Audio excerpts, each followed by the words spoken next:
Então, professor Emílio, né?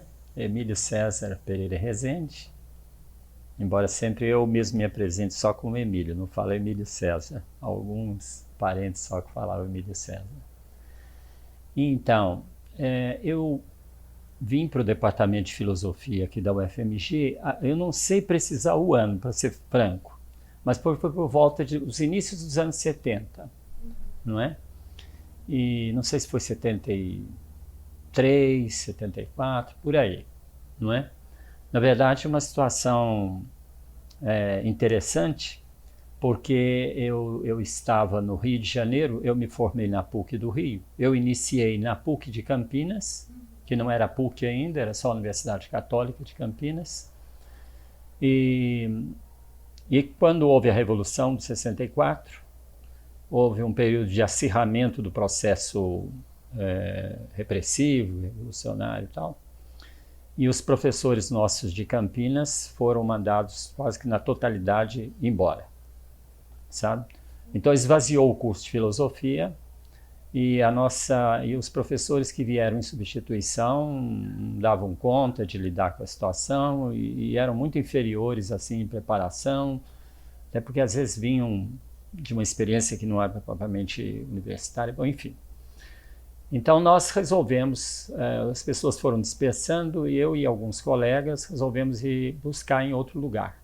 Eu fui ao Rio de Janeiro, fui à frente, tive algum encaminhamento, tentar trabalho e tentar ver se me aceitavam e ver se aceitavam alguns amigos que estavam juntos. Então eu consegui ser inserido e ser transferido para a PUC, mas já no último ano da graduação. E por isso eu terminei na PUC do Rio, a minha formação. Imediatamente que eu terminei, eu fui convidado pela PUC a dar aula, né? Eu e mais um outro colega, acho. Fomos convidados, talvez por influência de um professor lá, que achou que a gente talvez desse certo, enfim.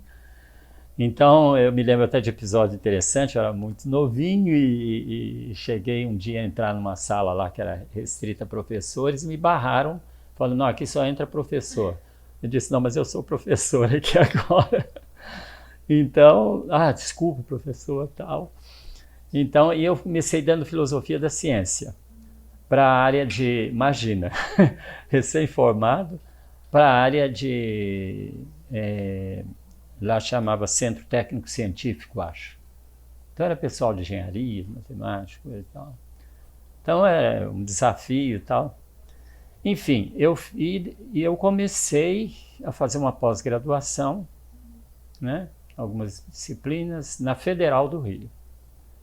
Mas aí teve uma crise na PUC, econômica e tal, e a corda arrebentou para o lado mais fraco, enfim, fomos despedidos, né? E nessa busca minha de um novo trabalho, um novo local, eu estava tentando ficar lá na região, que eu tinha uma paixão na época pelo Rio de Janeiro, Aí não consegui propriamente lá, mas um professor, o professor Guido de Almeida, que foi um dos meus professores também, né, formadores na pós-graduação, não tanto na graduação, lá da Federal. Ele falou, Emílio, aqui eu não conheço ninguém, mas em Belo Horizonte eu tenho amizades, tal, quem sabe. E o professor Guido entrou em contato com o professor Anchieta, aqui do departamento, mas que estava na PUC na época. E o professor Anchieta era coordenador lá na PUC de um ciclo básico. E ele disse assim, olha, eu preciso, mas é imediato, tem que vir amanhã. Estou precisando de um professor aqui para lógica no ciclo básico. É uma lógica meio geral lá do pensamento científico e tal. E me entrou em contato comigo, conversamos por telefone, se eu está disposto a vir, falei, amanhã eu estou aí. Aí vim e tal, e nunca mais saí de Belo Horizonte. Então eu fiquei na PUC, fiquei acho que 2 anos. E aí um amigo, grande amigo que eu fiz aqui, que foi professor aqui muitos anos, professor Ricardo Fenati, que era muito querido aqui também e tal. Ele falou, Emílio, por que você não vai para a Federal? Na PUC eu estava muito assim, seguro financeiramente também, sabe? Tinha um contrato que estava bom. E aqui havia a possibilidade de eu vir, mas com um contrato temporário que podia de repente chegar no fim do ano e falar, ó, tchau, né? Eu falei, como é que eu vou arriscar essa situação olhando esse lado, né? Mas aí ele falou, não, vai que a federal, não sei o que, a hora que abriu o concurso, aí abriram um concurso aqui, que era um concurso meio interno, e eu passei no concurso, e então vim para o departamento. Alguns anos depois, durante ainda a Revolução, um general que foi nomeado ministro da Educação, que foi até um dos melhores ministros da Educação que teve, naquela época, por incrível que pareça, ele levou a sério a universidade, o ensino e tal, fez várias coisas positivas. E, inclusive, nos reconheceu, que a gente já tinha alguns anos, como estatutário, e eu passei, então, dessa coisa que estava renovando todo semestre para essa estabilidade que o funcionário público tem. Continuei no departamento, né? Lá na Carangola, no bairro Santo Antônio. Lá na Carangola, foi uma história bastante interessante. Eu tive como colega de sala o professor Henrique de Lima Vaz, Padre Vaz, famoso, nós ficávamos na mesma sala. Professor, colega de gabinete. Colega de gabinete, lá na Carangola. Conversávamos muito e ele ajudou a minha transferência dos créditos de pós-graduação para cá. Depois eu completei créditos aqui. Para pegar um pouco esse aspecto, né, na história e da minha vida aqui acadêmica, eu fiz um primeiro projeto de dissertação de mestrado, e esse projeto já estava quase assim, bem avançado, era em Freud, e eu estava fazendo uma análise filosófica, toda a obra freudiana. Houve um momento que eu convivi com um psicanalista, um famoso até do Rio, e fazia parte de um grupo. Eu estava até pensando em me tornar psicanalista, mas depois abandonei. E eu vi que esse caminho não era o meu, e também que essa tese não era a tese que eu queria. Abandonei todo o trabalho, perdi já de anos, deixei para lá. E aí comecei a elaborar uma outra, que foi essa que acabou se concluindo na tese de doutorado, que foi Paul Ricoeur. Quer dizer, na verdade foi uma tentativa de apresentar um ângulo novo na visão da metáfora, examinando a obra Metáfora Viva de Paul Ricoeur. Então, Não é? só um pouquinho antes. Sim. Vamos voltar para a sua tese de doutorado. Certo. Ainda no comecinho da Certo. história. O senhor não é de Belo Horizonte, é? Não, não. O senhor é tipo da onde? A minha história é o seguinte, eu sou, na verdade, paulista de origem, que eu nasci em Ribeirão Preto. Ah, sim. É. Como é que o senhor foi parar na filosofia? Fui parar na filosofia porque lá pelos 15, 16 anos, eu tive uma vocação religiosa, um chamado religioso, e achei que ia ser padre. Então eu fui para um seminário próximo a um seminário diocesano e fiquei 3 anos interno, semi-interno. Ele era um seminário de mente mais aberta, até a arquitetura dele já era diferente e tal. Era aquela igreja mais avançada e era a época do Concílio Vaticano II e tal. Estavam fazendo experiências novas. E ali eu passei 3 anos, que foi uma coisa muito significativa na minha vida até. E experiências muito interessantes que eu vivi ali. Foi muito bom o período, não tenho nenhuma queixa, muito pelo contrário. E eu passei a fazer filosofia porque padres faziam filosofia. Só que ao iniciar o curso eu descobri que era um curso independente de eu ser padre ou não, que eu queria e que eu me encontrava, né? A filosofia, independente. Em Campinas, eu me desliguei da igreja. Uma carta escrita ao arcebispo, tal, etc. Me desliguei e falei que continuava ligado de outra forma e tal, mas que não era mais o meu caminho seguir para ser padre. E aí foi esse movimento aí. Aqui na UFMG, lá no bairro Santo Antônio, quando ainda o departamento funcionava na Rua Carangola, eu tive vários colegas, alguns dos quais ainda até estão aqui, como o Ivan e a Thelma, né, que são presentes. Vivi, como eu disse, convivi com o Padre Vaz, com uma pessoa que se tornou grande amiga minha e eu grande amigo dele, que foi o Padre Orlando Vilela, né? Padre Orlando é uma pessoa de confissões até íntimas, tal, e uma pessoa que eu admirava. professor Moacir Latesa, todo um grupo de pessoas. Eu achei, o departamento era muito bom, sabe? Tinha, sim, umas rixas de vez em quando, houve um momento crítico que eu não vivi, de um cisma lá dentro. Esse momento eu estava na Índia, quando eu fiz a minha primeira viagem à Índia, em que fiquei durante quase 7 meses lá na Índia, não é? Qual ano foi? Que o senhor foi para Foi em 1988, no final de 88, e fiquei em 89, até julho. Eu fui em dezembro e voltei em julho, não é? Pegando um primeiro momento em que se dava uma licença sabática. Eu tinha já os 10 anos e fui um dos primeiros a solicitar, porque antes não havia, só funcionários que tinham, professores não. E eu consegui unir com as férias, tanto do fim do ano, julho, e fiquei na Índia esse tempo todo. Aí foi a grande viagem da vida, porque na Índia eu fiz coisas as mais diversas, andei lá dentro de norte a sul, leste a oeste. Andei de todas as formas, de trem, de carro de boi, de camelo no deserto, fronteira com o Paquistão.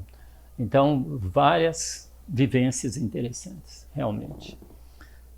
Frequentei algum departamento de filosofia, mas muito pouco. Eu estava lá com uma coisa mais ampla e lá comecei minha iniciação no yoga.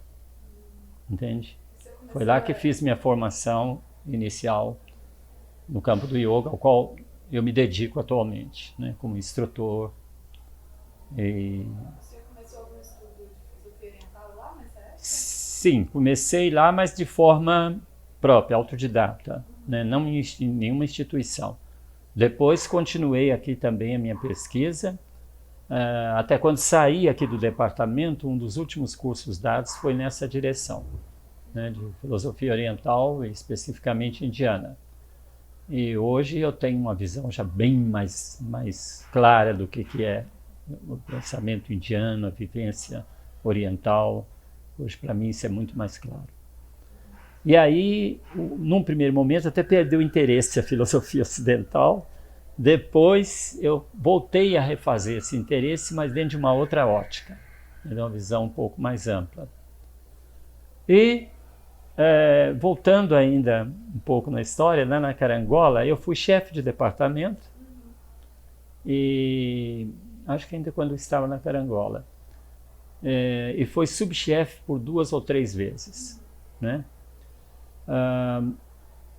E vivi alguns momentos de tensão que ainda existiam durante esse período de ditadura e tal, né?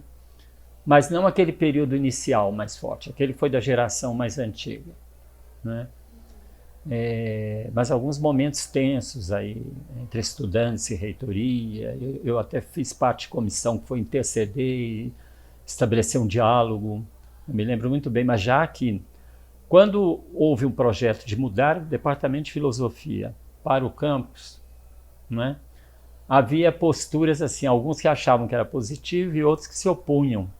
Achavam que isso era um desastre, que a filosofia ia ficar isolada, que ia sair daquele centro maior, que isso aqui era uma distância muito grande. E eu fazia parte um pouco desse grupo, que se opunha a vir para cá, né? Depois eu vi a besteira que era, né? Revendo assim, eu vi que era uma bobagem, que aqui criou outra situação, e a convivência no campus abriu a possibilidade de toda uma nova interface entre os departamentos, né, e os alunos e tal. E afinal foi feita a mudança, né? E até mesmo materialmente ficou muito melhor, né, as condições. Você falou um pouco sobre como você era próximo do Padre Vaz, do Henrique dos Santos. Sim. E como que era o perfil do departamento ainda lá na Carangola? E aí depois, se você quiser continuar falando, sobre essa migração da Carangola para cá. Olha, o que de fato, mas eu não sei se a migração levou a isso. O que ocorreu é que nos inícios, e quando eu entrei para o departamento, por um certo tempo, o departamento tinha, por exemplo, pouca especialização, não existia nem o mestrado, depois é que se instaurou, e o doutorado, então, bem depois, né?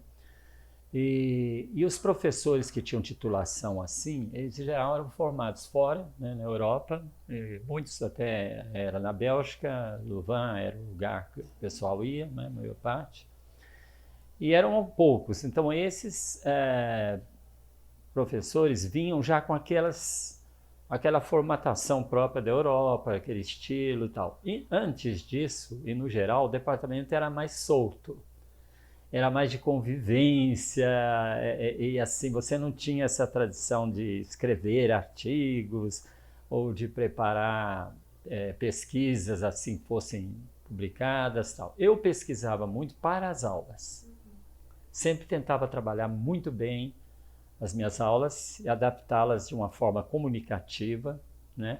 Eu nunca fui assim de erudição intelectual, assim, intelectualoide, não. Eu tentava sempre trazer a coisa a nível da comunicação com os alunos, né? E trazer o pensamento dos filósofos naquilo que eles tinham de mais central, né? E também não tive, portanto, essa tradição, né? Depois tinha uma revista famosa, Criterion, que, né, ainda tem. Mas fora isso, não tinha esse modelo que hoje existe, né? Então tinha uma convivência talvez maior. Os gabinetes eram menos fechados, digamos. Aqui as coisas ficaram um pouco mais, tenderam a caminhar numa direção mais assim, de especializar, já por linhas, por temas, isso até por imposição da estruturação, né, acadêmica, que aí entrando doutorado, mestrado, então já começa a especialização por linhas, por temas, os próprios professores se dedicando a isso, esses campos, né, delimitados dentro da... Isso então não existia numa primeira fase do departamento. Isso, por um lado, possibilitava o seguinte, que uma dimensão da filosofia, que é a abertura, que é uma certa universalização maior, e intercomunicação entre os pensamentos, filósofos, pudesse circular de forma um pouco mais livre, entende? Mas, ao mesmo tempo, talvez perdesse perdesse assim no foco, numa certa especialização, né? Por exemplo, o nosso estilo era muito diferente do que já se fazia numa USP, por exemplo, em que de repente você estudava o Aristóteles e estudava ali dentro um texto dele, não sabia nem o Aristóteles em geral. Eu vi pessoas formadas na USP que não conheciam o Aristóteles e conheciam muito bem uma coisa um particular do Aristóteles, mas não sabiam. Isso para mim também é uma coisa que tem uma vantagem de um lado e uma grande desvantagem de outro, né? Então, começou a caminhar, quando veio para cá, realmente na linha dessa modalidade que hoje existe, que estrutura hoje os departamentos de forma, talvez, mundial, né? Então, você acha que essa migração para cá ajudou o departamento da UFMG a crescer, a amadurecer, por um lado, mas também eu acho que, de certa forma, tem o risco de restringir esse lado da filosofia, né? Eu hoje vejo assim, eu mudei muita coisa porque passei por depois de uma viagem à Índia, né? Nós conversamos antes aqui, né? Eu passei por um outro olhar, né? E hoje frequentando a filosofia oriental e frequentando através da prática do yoga, eu passei a ter um olhar diferente e tal, mais amplo talvez e mais integrativo. Então eu acredito ainda no primeiro momento eu tive um certo desencanto com a filosofia ocidental. Num segundo momento, não. Porque eu acredito que aquilo que deve marcar a filosofia é o que faz a força dela, que é a dimensão justamente crítica, de não fechamento. Quando a filosofia começa a ficar muito fechada num sistema, num autor, numa coisa, ela começa a perder essa dimensão, sabe? E aí, então, realmente ela fica num plano mental. Aquilo que numa visão oriental chamaria de estar fechada na mente, né, no mental. Mas o mental, quando ele se abre, ele pode possibilitar dimensões mais amplas da vida, do ser humano e tal. E a filosofia ela tem um valor ainda, acho que inestimável, né, na medida em que ela representa o lugar do pensar livre. Enquanto esse pensar livre for garantido, né, mesmo que você tome como referência uma linha ou um pensador, mas mesmo tomando como referência, não estar fechado nele, entende? E fazer dele um elemento que vai te alimentar num diálogo, porque você não chega vazio num diálogo com o outro.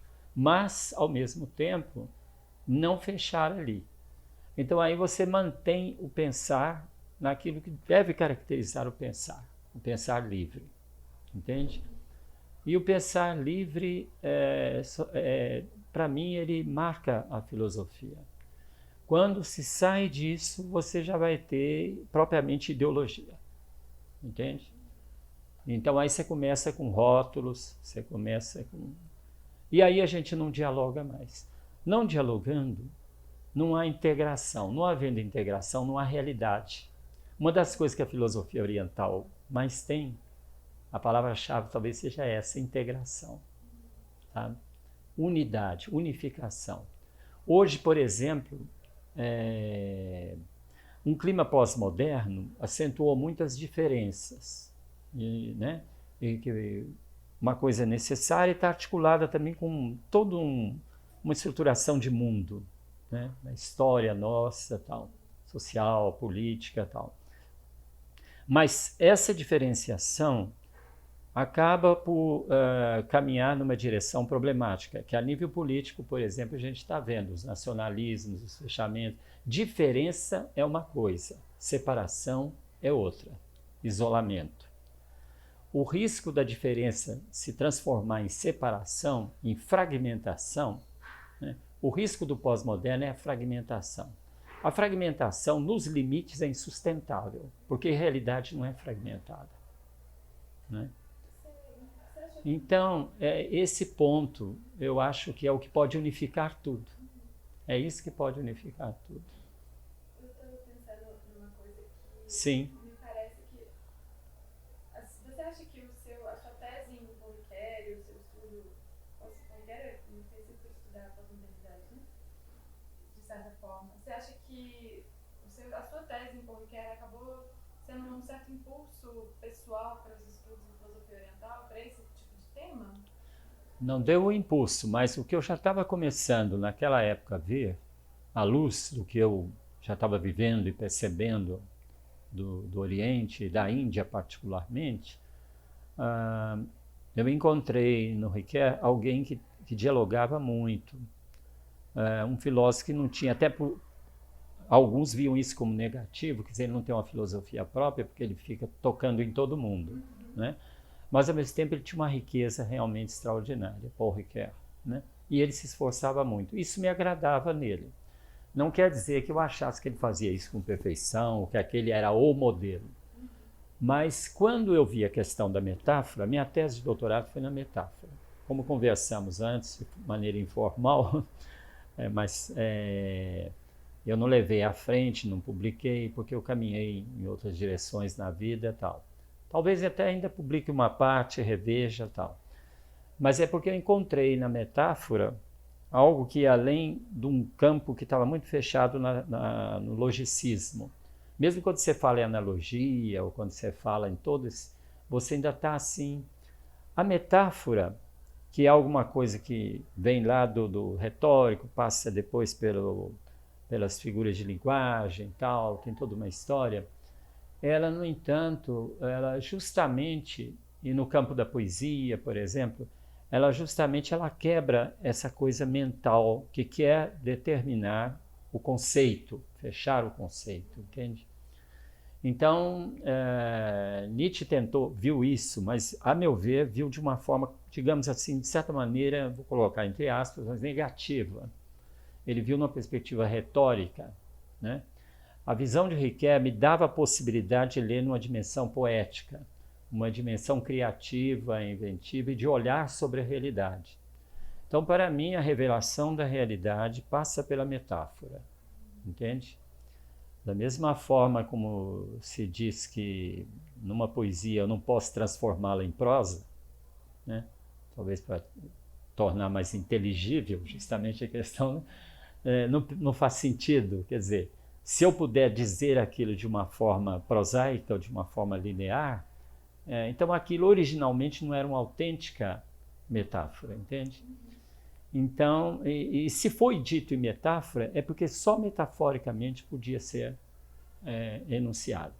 Porque pensando nessa consideração assim, da filosofia como um lugar que integra, Sim. eu também compartilho muito que eu acho que a filosofia fica nos limites. Ela Sim. sempre está liberando os limites, por isso Sim. ela também é esse constante, né? Sim. E aí a gente escutou muito que na Carangola a filosofia parecia ser mais deste modo, porque tinha os cineclubes, porque estava no centro da cidade. Sim. Então os departamentos pareciam que conversavam mais. Sim. Aí eu queria saber se você passou por essa, também tem essa impressão de que o departamento da Carangola tinha mais integração com a cidade, com outras áreas, e se você via isso daqui também. Eu não sei se tinha com a cidade e outras áreas. Outras áreas talvez até aqui possibilitou mais. Mas talvez com a cidade, alguns tipos de eventos, né, que se faziam, talvez possibilitassem mais. Mas é difícil a gente fazer um julgamento assim. Agora, é claro, a gente sentia que havia uma coisa, algo menos formal, né? Algo menos formal. Havia pessoas que tinham uma riqueza, me lembro da professora Sônia Viegas. Havia uma filosofia muito viva, muito vivida, em nível pessoal, e assim havia digamos, uma cotidianidade da vida que estava presente no modo de filosofar ali, ou de filosofar ou de se levar à filosofia, não é? Talvez aqui pelo formalismo perdeu um pouco disso, mas como eu disse, é um pouco difícil fazer também esse tipo de julgamento, né? Um pouco difícil. Realmente havia... Agora, houve, mesmo antes dessa formalização, trabalhos e tentativas de levar a filosofia um pouco mais aberta, e levar também fora do âmbito estrito, né? Eu não sei se teve um momento de um café filosófico, não estou mais lembrando disso, foi aqui ou lá. Mas havia também uma sociedade de estudos filosóficos, a CEAF, né? Que durou um bom tempo, a qual eu fiz parte. A CEAF foi um esforço naquela época também, né, de produzir o quê? Encontros, debates, seminários, né, que não eram assim tão eruditos, mas traziam pessoas que eram capacitadas no seu campo, no filósofo ao qual eles se dedicavam, no tema, né. Uma vez, por exemplo, teve um seminário sobre Nietzsche, eu fui um dos coordenadores do seminário, né. E foi muito rico, né? Então já tinha, só que não estava nesse nível assim de trazer as coisas mais formalizadas e com doutores e tal, entende? Porque também não tinha esse número de doutores né? Era uma época que as coisas estavam se iniciando ainda. Você já estava aqui no campus, Sim. Você começou alguns outros trabalhos porque aqui a gente já tinha uma integração maior com outras áreas, né? Certo. E como que você lidou com dar aulas aqui no campus, lidando com outras áreas? Por exemplo, a própria Patrícia foi sua aluna ela veio da física. Certo. Essa relação com as outras áreas da filosofia. Assim. Aqui, digamos, eu pessoalmente, eu trabalhei muito tempo no departamento de psicologia. Dei aula muito tempo lá, de lógica e, se não me engano, de antropologia filosófica. Foi um dos períodos mais ricos fora do departamento. Eu tive alguns momentos muito, muito felizes, muito assim, gratificantes, e especificamente uma turma que marcou muito. Depois o pessoal tirava fotografia, nós tiramos juntos no final e tal.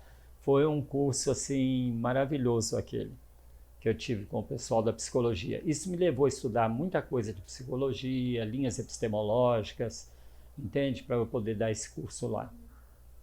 Como eu disse para você no início, né, antes dessa entrevista, eu passei por muitas coisas realmente dentro da filosofia, né?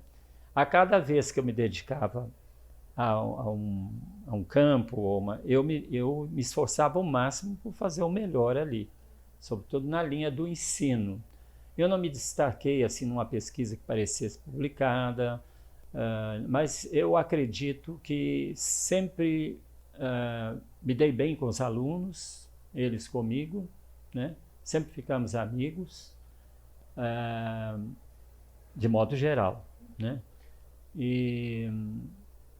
Então eu acho que essa experiência minha foi muito rica.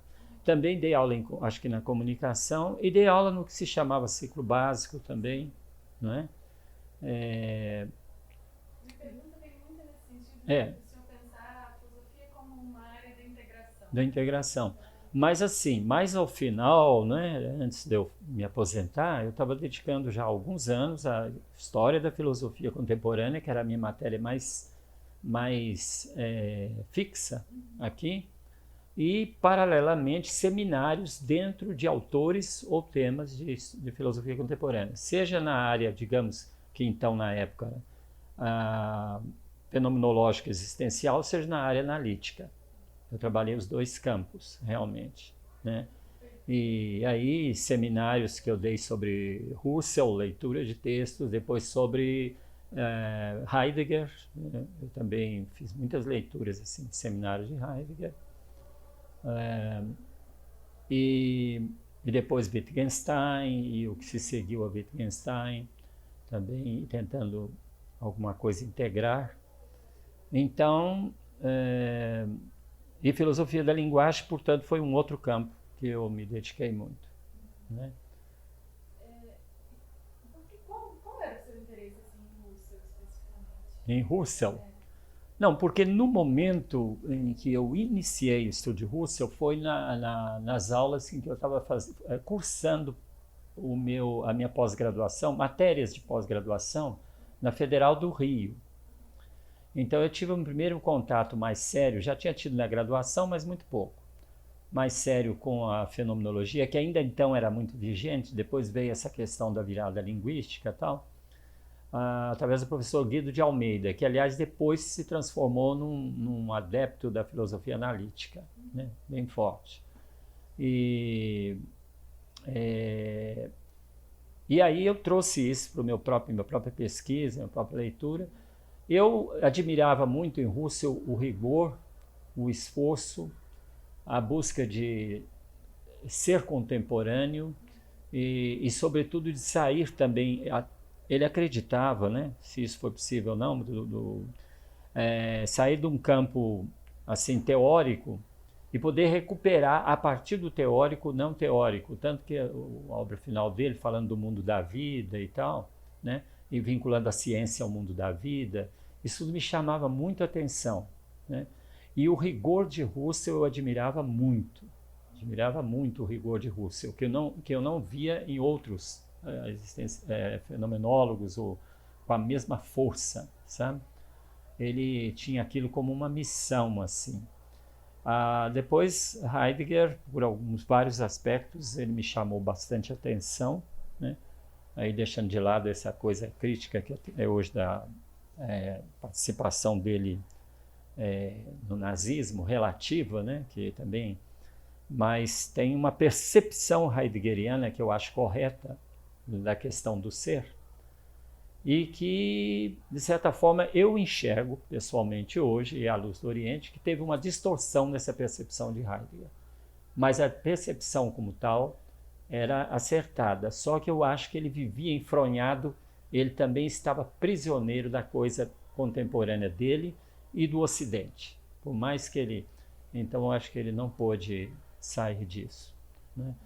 Mas, enfim, sempre tentei nessas minhas idas aqui e ali De vez em quando eu ia para outros momentos da filosofia, mas nunca dediquei, por exemplo, filosofia grega, de dedicar mesmo, ou a medieval, ou embora tenha estudado bastante e articulado coisas dali com o contemporâneo, mas nunca me dediquei a dar um curso. Às vezes eu dei curso de filosofia moderna, onde então abordei Kant, cheguei a Kant e Hegel também, né?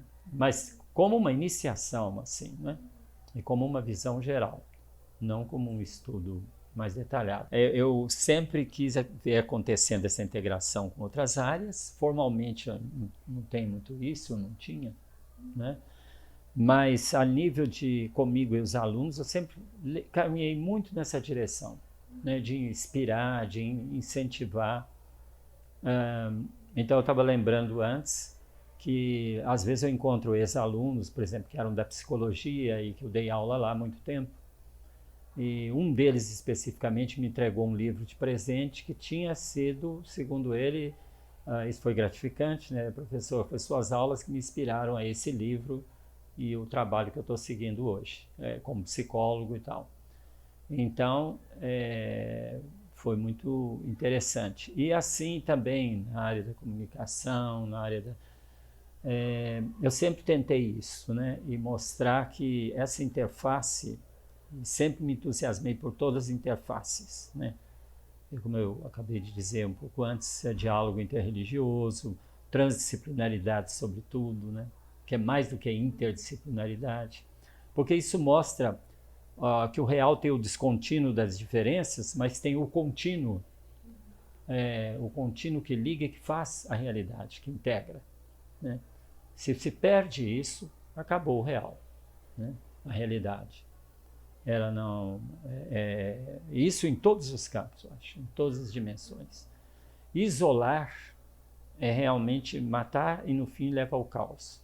O mal é exatamente isso, o isolamento. Entende? Isso em todos os níveis, até os problemas mentais e tal, são no fundo isolamentos. Existe um autismo generalizado, existe autismo das nações, etc. Tal, né? Existe um encarceramento mental, né? Que muitas pessoas vivem e visões do mundo vivem, e isso não leva para frente, porque é impossível levar, simplesmente, né? Então, isso talvez seja o fulcro realmente de uma não dualidade radical, de uma não oposição. Então, sobretudo hoje em dia, né, em que você tem rótulos e oposições muito fortes, às vezes, né, que se tem polarizações, como se diz, né, em campos todos que nós estamos vivendo, política e tal, essas coisas todas não podem levar para frente, né?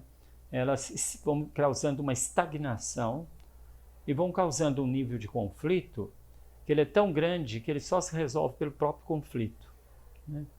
Muitas vezes se fala, mas só se resolve o conflito não sendo pacífico, mas sendo conflituoso. Isso é claro, porque você criou todo um clima que aí não tem outra saída. Você já criou todo um pressuposto, um quadro que leva a isso. Mas isso não é uma necessidade metafísica, digamos. Entende? Então, isso foi uma das coisas que eu estou aprendendo pelo yoga e pela minha experiência passando pela Índia e a filosofia oriental, enquanto expressão, no fundo, de práticas de yoga subjacentes, porque, em última instância, essas práticas yógicas subjacentes é que orientam toda essa formulação de integração. O que é, por exemplo, meditação, que hoje está sendo descoberto e sendo tão falado pelos neurocientistas, o mindfulness, a atenção plena, etc. Tal. Na verdade, a atenção plena é uma forma, mas existem formas variadas do meditar. Mas o meditar, essencialmente, é exatamente deixar que realmente o real, de fato, surja, entende? E isso passa por vários processos. Então, no yoga, por exemplo, eu descobri que a essência do yoga era a meditação, né? E hoje eu descubro que a essência da vida é meditação. Existe uma proximidade muito grande, se a gente pensa justamente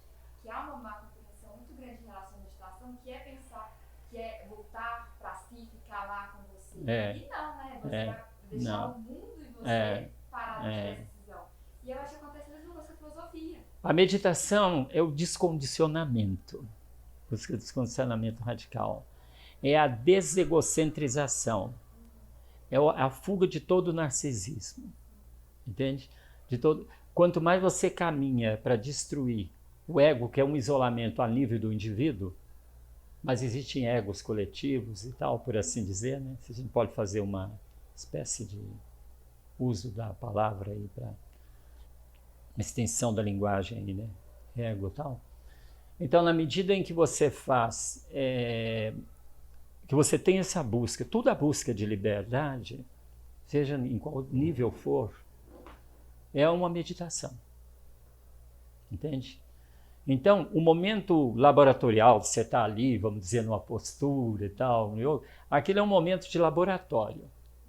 Mas, na verdade, enquanto a vida toda não se transformar em meditação, né? Então, busca justamente disso. Basicamente, é deixar de ser vivido de fora. O estar voltado para fora é o estado, entre aspas, normal. O yoga está voltado, deixar de ser vivido de fora. Isso é que é interiorização, e não introspecção ou tal. Entende? Então, essa dimensão filosófica, se pode dizer assim, correta, do sentido do yoga, da filosofia oriental. E, no fundo, a busca de integrar, unificar, sempre foi uma busca que os filósofos, de uma forma ou de outra, se propuseram, seja no Ocidente, né, tal. Kant buscou integrar, depois das várias críticas, tentava. Hegel tenta, então, com o seu sistema, entender tudo, etc. Por mais que haja limites nisso tudo, nessas formulações filosóficas, mas a intenção que as move é uma intenção que vem do real, entende? Então, agora, o perigo é essa unificação se tornar. A minha unificação é a unificação que explica correta, e as outras são ou inferiores, ou fragmentárias, etc. Né? O mesmo problema ocorre em outros campos, né? Campo religioso, a minha religião, etc. Tal, né? E eu acredito hoje que, no fundo, através do que muitos estão chamando hoje de espiritualidade, que pode ser até um outro nome de filosofia oriental ou de yoga, dependendo de como se entende isso, se pode chegar a uma compreensão de que não se trata de articular ou achar um lugar entre, por exemplo, religião e não religião, ciência, etc. Tal, mas sim descobrir que há uma coisa comum, subjacente, que é uma grande religiosidade, que é uma grande religação, uma grande integração. Nesse sentido, quando se fala hoje, nossa sociedade é laica, por exemplo, tal, né? E portanto, se a gente entender de forma profunda e aberta essa laicização, essa secularização, segundo outras terminologias, né? Se nós entendermos isso de uma forma bastante aprofundada, nós vamos ver que essa é a religiosidade correta. Porque se não tem um sistema laico, uma religião particular se apropria com seus dogmas, com suas doutrinas, etc. Né? Ou então ela se apropria e cria uma dualidade entre o religioso e algumas coisas que são laicas que a religião não toca, né? Que é uma coisa estranha também, né?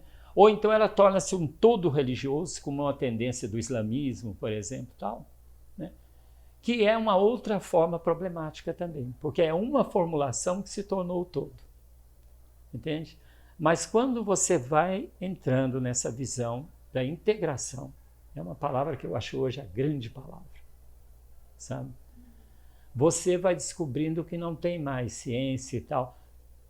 Todos estamos diante do mistério. A ciência hoje, na busca da origem do universo, ela sabe quantas coisas estão enigmáticas. Alguns enigmas se resolvem, mas se resolvem interiormente ao campo mental e ao campo temporal em que nos encontramos, como se fosse um aquário que vai desvendando seus enigmas, etc. Mas existe um horizonte que a mente, o mental, não pode fechar no conceito determinado, seja um conceito filosófico, seja um conceito ou conceitos, ou armações, ou modelos que vêm da ciência. Então, quando você chega nesse limite, você chega ao mistério. Querer achar que não há mistério, para mim, seria uma onipotência da razão inexplicável, né? E seria um máximo de pretensão. Então, eu acho que o acolhimento do mistério, ele passa pela religião no sentido estrito e passa pela não religião, entre aspas, mas que esse espanto, no fundo, diante do mistério realmente da realidade, do ser, da vida e tal. Isso é que eu acho que na filosofia, talvez voltando, quando ela se torna muito, talvez de um erudita intelectual, talvez por influência ou querer ser alguma coisa, como alguns dizem, eu não lembro agora o termo, mas ter a força ou ter aquele rigor que certas pesquisas científicas têm, por uma espécie.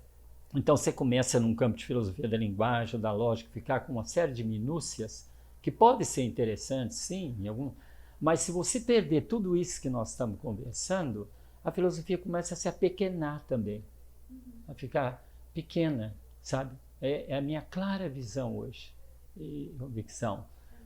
Então você começa a fazer uma imitação de um campo que nem ele, dependendo, não está restrito mais assim. Está se ampliando e tal, entende? Então, essas questões é que eu acho que são questões que realmente abrem. Nesse sentido, assim, quais os caminhos você acha que a filosofia está tomando, a importância da filosofia deveria tomar na realidade de hoje, na atualidade de hoje? Então, eu volto àquilo que eu disse. Criar o máximo de mecanismos e dispositivos que permitam a abertura do pensar, a liberdade do pensar, né? E até mesmo a autocrítica do pensar. Por exemplo, se você vai numa linha meditativa, não é que você negue o pensar, mas é que você diga o pensar tem seus limites também. E justamente porque ele tem os limites é que eu posso ser crítico. Justamente. Então, uma palavra-chave que sempre me guiou, embora de forma às vezes capenga e tal, mas isso talvez seja alguma coisa. Eu não tenho nada de tão assim rico, sobretudo no campo da erudição, para deixar e tal. Mas uma coisa que sempre me guiou foi a palavra. E uma vez, até num período que eu passei muito pequeno fazendo uma terapia, eu me lembro que um dia a terapeuta me perguntou o que eu diria como uma coisa fundamental na vida, né? Eu disse, a palavra-chave chama-se abertura. Sempre nós temos que manter a abertura, né? E essa abertura, ela é uma abertura que passa a partir de uma integração também no nosso ser, de coração e razão. Entende? Se você pode ter uma abertura mental efetiva se o seu coração está aberto. O seu coração está aberto. Então, e isso é à medida em que nós vamos numa espécie de intuição, percebendo algo que é uma intuição e uma racionalidade ao mesmo tempo, que é essa integração. Que tudo, há um termo, por exemplo, que o budismo usa e que eu acho muito rico, que chama o interexistir, ou a interexistência. Todas as entidades, todas as formas, nada, tudo interexiste. Nada existe por si mesmo, soberanamente, autonomamente, etc. Essa teia, né, essa espécie de cadeia realmente do existir, né, isso é algo assim essencial, né? Então, na medida que você percebe esse interexistir, se você parte para o campo das relações, por exemplo, humanas, vamos dizer, você entra no campo daquilo que alguns chamam de compaixão. A compaixão, que não tem nada a ver com piedade nem coisa, que é pôr-se sempre do lado do outro. Por quê? Porque, no fundo, em profundidade maior, não há outro, não há alteridade. Nós somos muito unos. não expressamos essa unidade em instituições e em modos de vida, e esse é o nosso mal. Daí os isolamentos e tal. Nós ainda temos um mundo construído, e dentro desses modelos econômicos sociais que nós vivemos, isso torna mais forte, né? Esses capitalismos e tal. Como é possível uma cidade viver dentro de um dualismo de mansões e favela? Isso é impossível, isso só dá conflito, isso só pode criar problema, não há integração, né? Desigualdades extremas, etc. Tal. Então, essas considerações, elas vão a tudo que se possa chamar de concreto. Não tem nada de abstração, de fuga, é muito pelo contrário.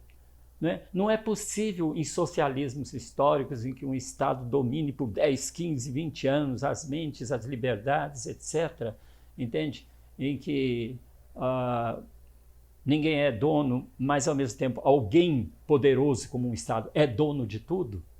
Funcione. Não funciona. Então são esquemas todos que têm que ser revistos, realmente retrabalhados. Os nossos dualismos todos têm que ser rompidos, bem e mal, entendeu? Esquerda e direita. Não é que você vai buscar um centro, uma mistura daqui, uma mistura dali. Não é isso, é algo mais profundo. É uma inovação que você pode continuar a usar uma terminologia, mas não usá-la mais de maneira fechada. Esquerda não pode ser o bem total, direita não pode ser o demônio total. Isso é impossível. Assim não se caminha. Entende? Conta pra gente então, um pouco sobre... Estou aproveitando para deixar esse testemunho aqui do departamento. Excelente, Então vamos lá. A gente tem, no departamento hoje, a gente tem um pouquinho, ainda muito pouco, de estudo de filosofia oriental mesmo. E no Brasil é uma área que ainda é muito pouco estudada, né? Sim. Como que começou esses estudos? Você foi um dos precursores, né?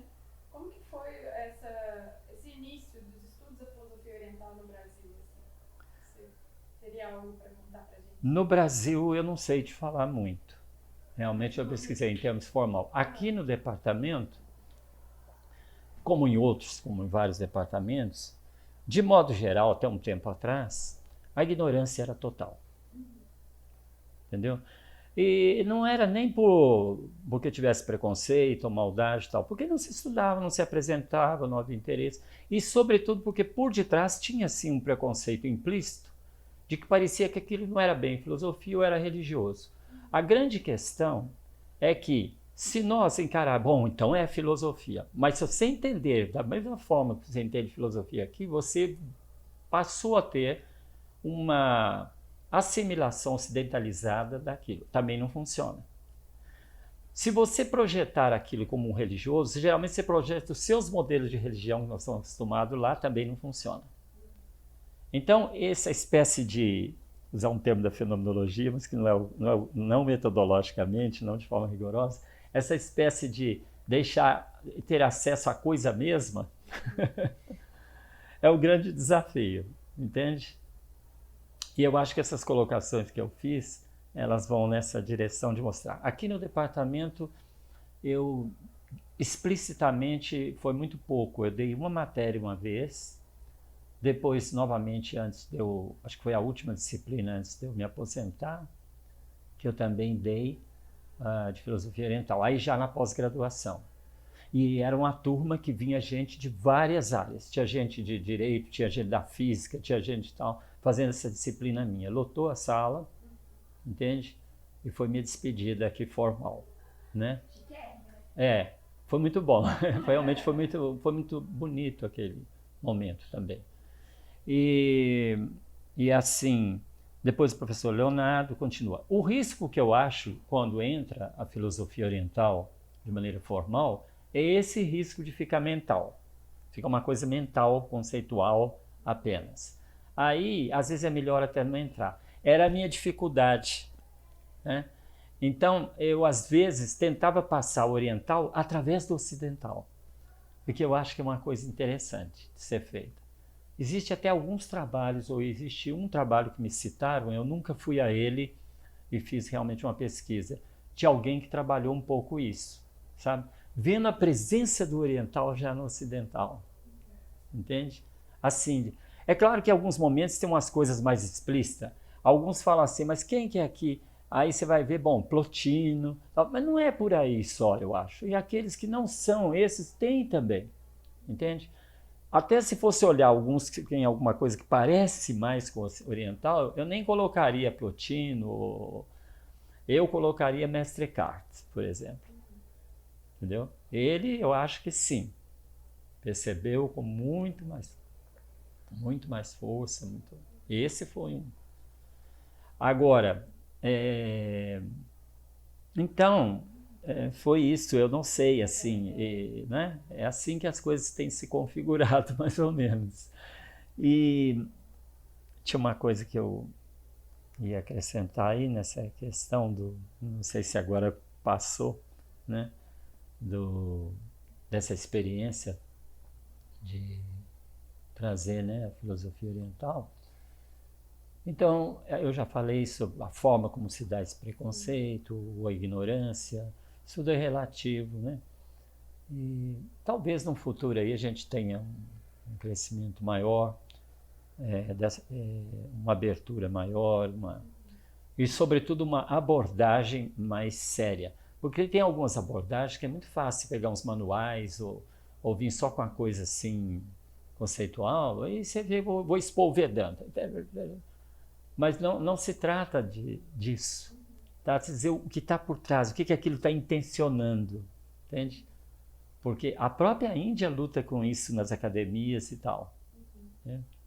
Lá. Existem formulações, se você pega o Vedanta, por exemplo, existem formulações variadas do Vedanta. Mas alguma coisa permeia tudo isso que unifica.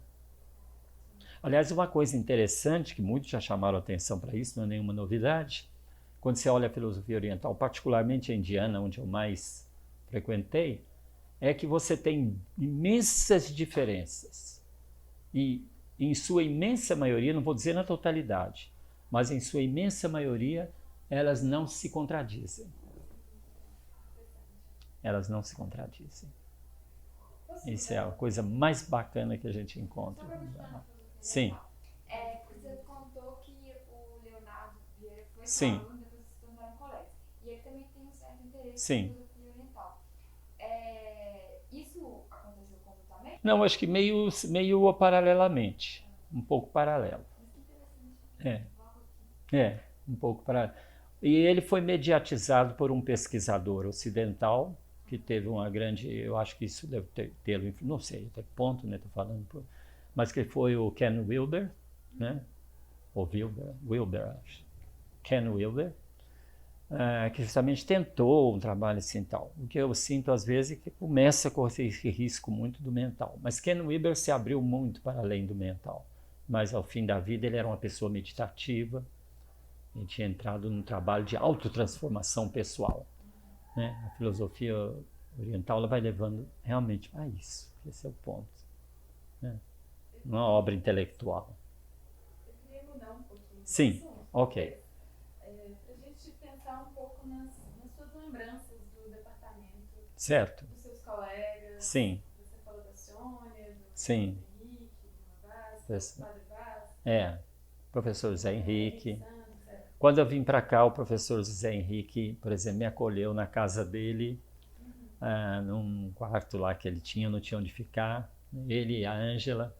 Né? O professor José Henrique foi reitor durante um período aqui da universidade. Né? Foi até um período muito difícil, período que ele assumiu. E o professor José de Anchieta. Os que eu mais me aproximei realmente foram Anchieta, Trogo, o Padre Vaz convivia ali, mas fora dali não tinha tanta convivência. Interessante também eu colocar, eu saio um pouquinho, só para dizer o seguinte, quando eu me aposentei, eu voltei à PUC, e voltei a dar aula lá durante um ano, e aí fiz umas experiências muito interessantes. Eu dei aula lá em departamento de biologia, de história, acho que foram os dois que eu mais trabalhei. E Não sei se eu cheguei a ficar só 1 ano ou 2 na PUC, não me lembro agora direito. Voltei àquilo que foi minha origem, né, em Belo Horizonte. E esse pessoal da história foi o mais interessante, né? Assim, eu cheguei a dar uma aula, foi a única aula em que eu tive vamos pôr entre aspas, um certo fracasso como professor da tentativa de comunicar com um grupo de mecatrônica, que o pessoal só pensava mesmo nas maquininhas e tal, não estava nem aí. Por mais que eu me esforçasse, eu fiz um esforço de ir à física contemporânea, de ir a coisas e tal, e trazer. Mas um grupo muito pequeno da sala ficou. Teve isso também. Quem, de fato, né, um grupo pequeno ficou e se alertou para a coisa, que é muito mais além e tal, né, a dimensão filosófica e tal. Mas pessoal de história, de biologia, peguei a turma formando no último ano, eles não estavam tão interessados. Mas mesmo assim foi uma experiência rica também, né? Aí eu tinha que sempre fazer adaptações no campo, onde eu estava, né? Aí tinha uma professora de evolução que queria trabalhar junto comigo, questão da evolução, visão filosófica da evolução, mas eu não tinha aquele tempo para isso. Mesmo assim eu trabalhei um pouco a questão com os alunos e tal. Então, e depois eu fui chamado a dar aula nos Jesuítas, na FAGE. Mas lá na FAGE eu dei muito esporadicamente, substituindo o Ricardo Fenati, que foi um grande amigo aqui, companheiro, né? Quando você perguntou né, o pessoal dos professores, esse foi um que conviveu muito comigo, até fora da nossa vida cotidiana, né? Eu estou um pouco afastado até do Ricardo, a gente não tem se encontrado, mas foi sempre uma pessoa querida, né? Amigo. Eu fui substituí-lo uma vez e isso me levou a uma experiência lá nos Jesuítas muito interessante, porque eu fui levado a dar a disciplina de filosofia da natureza. E para dar essa disciplina, eu mergulhei num estudo que depois eu trouxe até isso para uma palestra, e foi uma coisa muito rica. Eu descobri que havia um lado da concepção de natureza na Idade Média, né, na visão da natureza na filosofia medieval, que os livros não abordavam muito. E esse lado tinha muito a ver com os estudos de ponta hoje, biológicos e tal, da visão da natureza.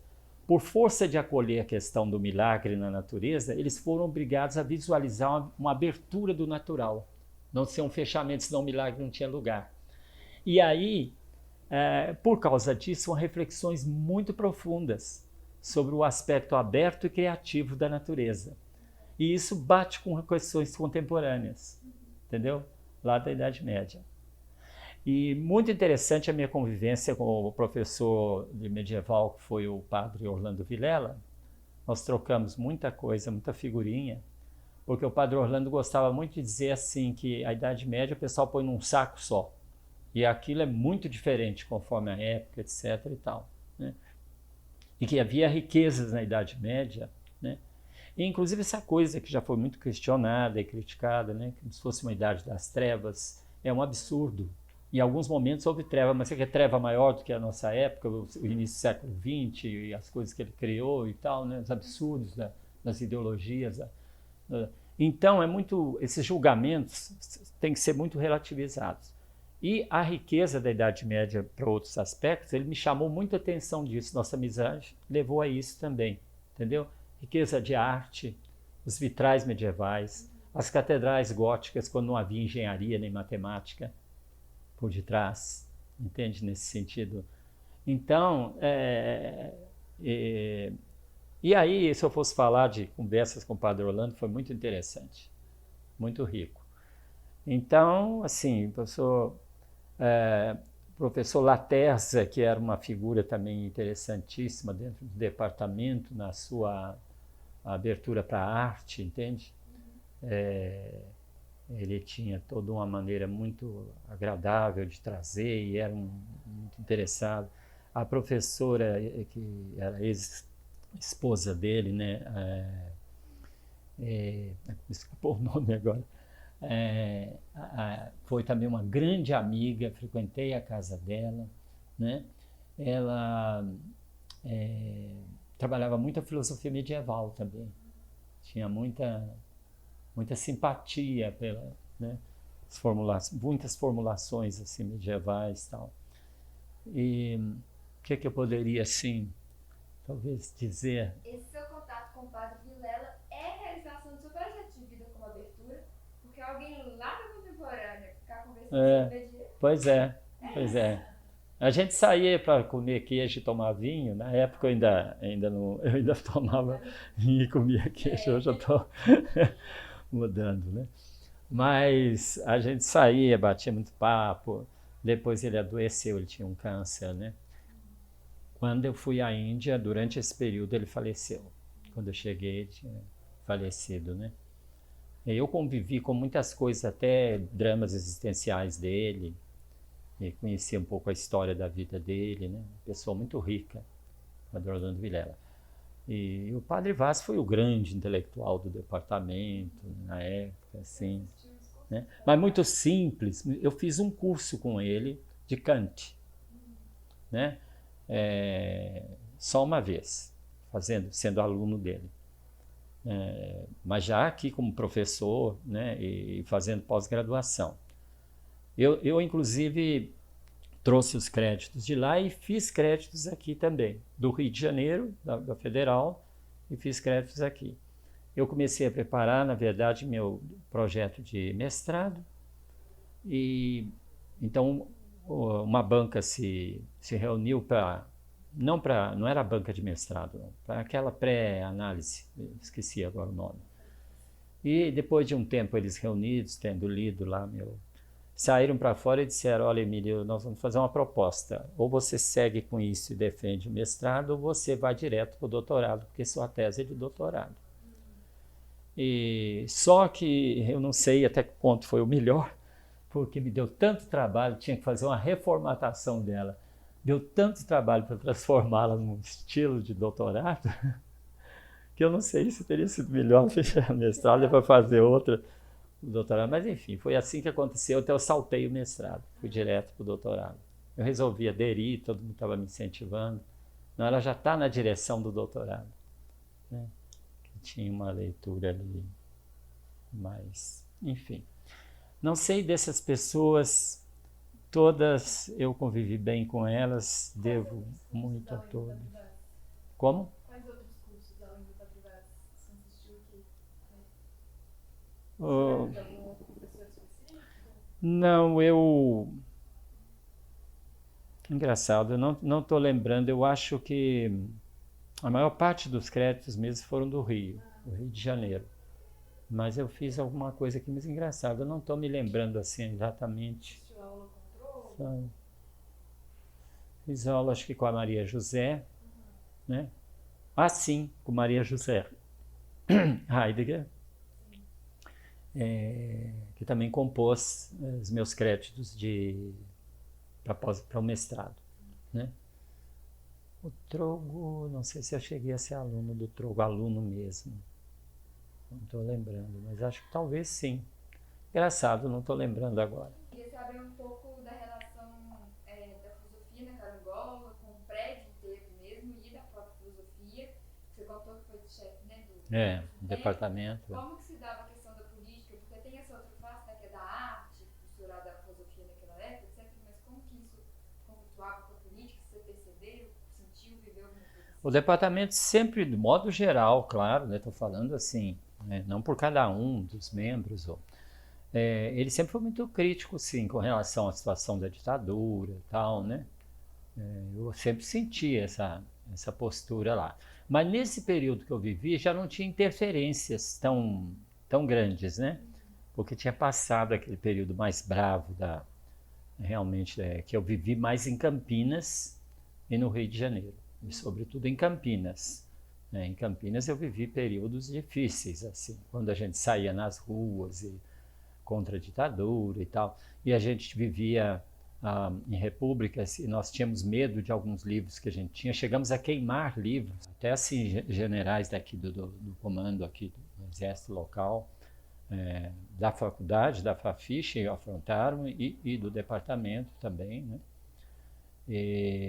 Mas esse período assim bravo não, mas que sempre houve uma postura, falando de modo geral, crítica com relação Alguns achavam ainda que era mais um movimento autoritário, não era uma ditadura e tal. Mas eu acho que para a maioria era claro que nós estávamos vivendo uma ditadura realmente efetiva, né? Então, que é um período que tem suas ambiguidades. Hoje eu faço uma leitura para trás. Eu acho que a Revolução de 64 foi um erro realmente absurdo, por um lado. Agora, que havia realmente no momento uma tendência, não havia forças que levassem a isso.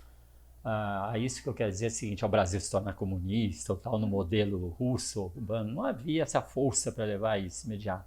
Mas havia uma tendência a construir nessa direção. Então, cortar nessa direção não era de todo ruim, porque esses sistemas e essas coisas se tornaram problemáticos e tal. Mas a forma como se fez foi um absurdo total, né? Então, nisso aí, eu sou realmente um crítico. Eu acho que não cabia, e não cabia um regime ficar 20 anos, e um regime que simplesmente abafou a vida nacional em vários âmbitos, né? E que cometeu essas coisas que a gente sabe, essas atrocidades e tal, né?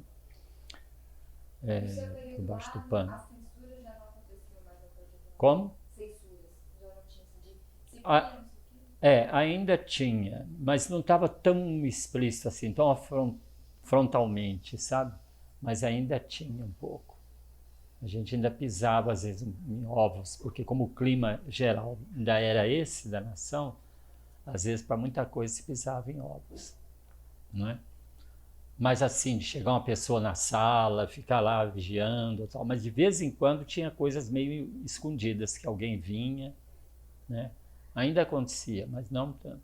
Isso aconteceu mais no período, como eu disse, quando eu estava lá em Campinas ou no Rio de Janeiro, né? Que aí sim, aí as coisas estavam mais fortes. Muito bom.